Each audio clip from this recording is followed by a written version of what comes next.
Of basically what I got into a self-styled study kind of thing, because we get a lot of patients in our setup, people coming after an MI 12 hours, 14 hours, 18 hours, not thrombolized.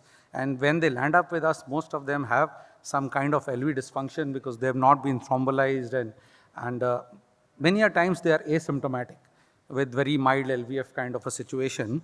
So it was my personal thought process that why to jump in and intervene at this point of time in an asymptomatic patient who has already had an MI. So I started with that idea. How did these slides move? It's not moving. Oh, from this one. Okay, sorry. I thought. So basically, the issues in primary PCI, as we all know, are a large thrombus burden in many of the cases.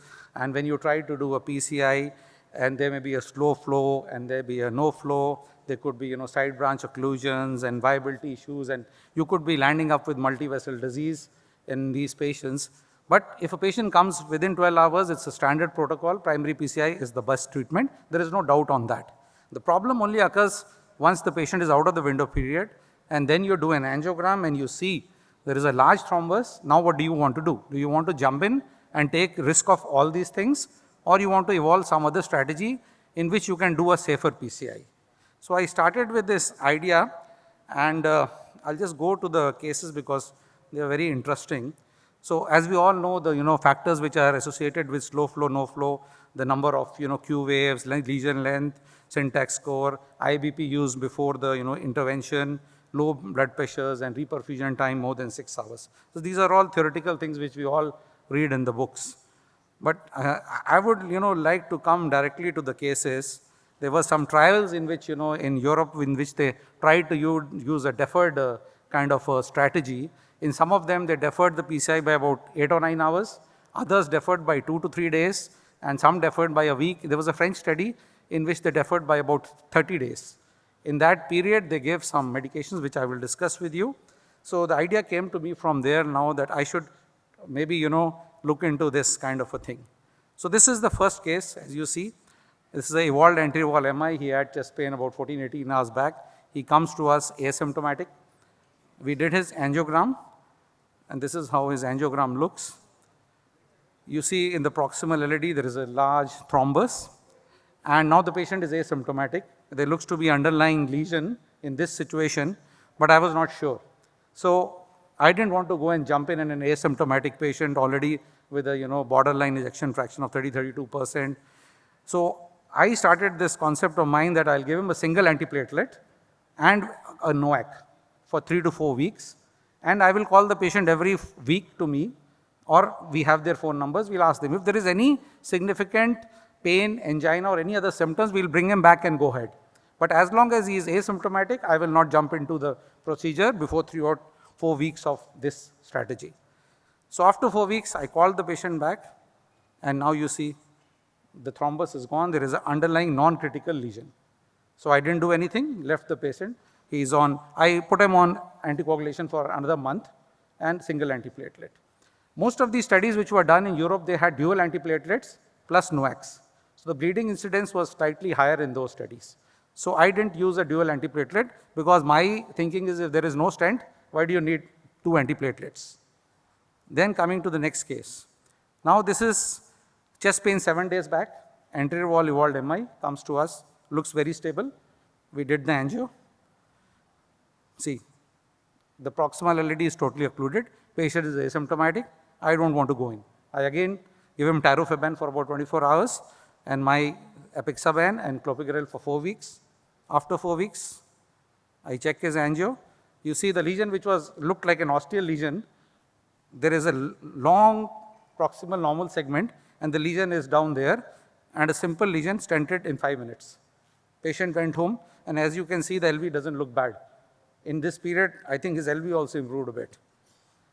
Coming to the third case, this is the inferior wall MI, wanted to go in, but the patient is totally asymptomatic. It is 3 o'clock in the night. My resident did the angio. He sent me these pictures. So you see the RCA is occluded, but he says the patient probably had chest pain 2 days back, sir, but ECG is like this. I said, okay, it could be some kind of an aneurysm or something. Leave him, don't fiddle around. we'll see in the morning.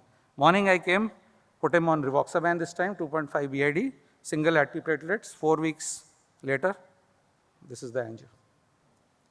So again, didn't do anything, sent the patient back home. Next case, diabetic hypertensive, chest pain 2 days, evolved inferior posterior MI. This is the angiogram. See this dominant circumflex. Who would want to do this at this point of time? Asymptomatic, lying comfortably, mild MR. I did the same thing which I did, and see after 4 weeks. It's totally recanalized. But the good, you see a peculiar thing. The patient was having chest pain. So I thought maybe, it is because of the circ, but his RC is occluded this time. So this guy has some kind of a pro-thrombotic condition, young male, 38-year-old. So I have kept him on anticoagulation for some time and trying to investigate why is he, again and again developing thrombus in his coronaries. The next case, 55-year-old man, T inversions in lateral leads. This is his angiogram, LCX occluded. Didn't do anything, same strategy. After 4 weeks, there's a discrete lesion, stented in 5 minutes. Next case, extensive anterior wall MI. This guy was thrombolized in an outside center and he had chest pain more than 10-12 hours and he came to us. Post thrombolysis, we did his angiogram, ostial LAD, huge thrombus. I don't want to go in a thrombolized patient at this point of time. Same strategy. After 4 weeks, recanalized LAD, no lesion. Next case, 55-year-old, evolved anterior wall MI. Again, proximal LAD occluded, 4 weeks. Now you see a discrete lesion. You see it's not from the ostium.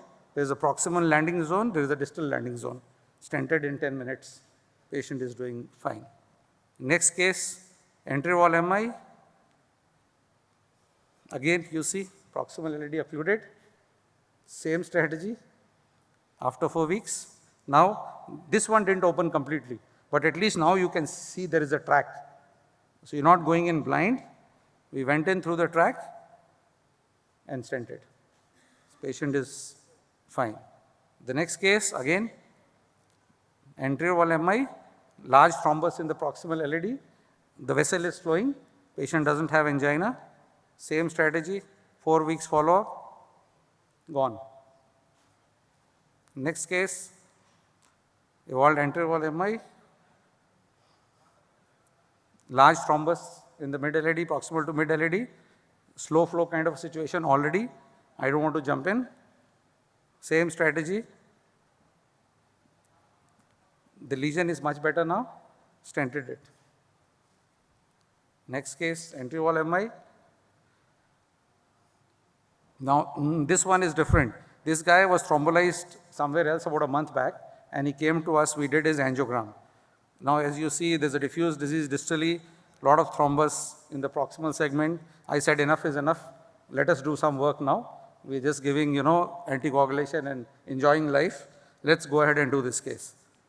So started doing the case, ballooned it, put in a stent, and lo and behold, there is no flow. We started doing CPR, 15 minutes. We had to revive the patient. Luckily, he survived. Vessel started flowing. But I really repented that day that why I didn't follow my strategy. But it gave me confidence in what I was doing. The next case, so these are like 12, I have another 15 of them. But because of shortage of time, I don't want to go ahead. So basically, this is what I have been doing. And this is consecutive cases in the last 2 months. This is not a collection of 20 years. So I have realized something new. Evolved MIs, asymptomatic patients, is there another strategy to treat these patients? Rather than jumping in middle of the thrombus and creating all kind of trouble for the patient and for yourself. So I will leave it at that because definitely there will be questions.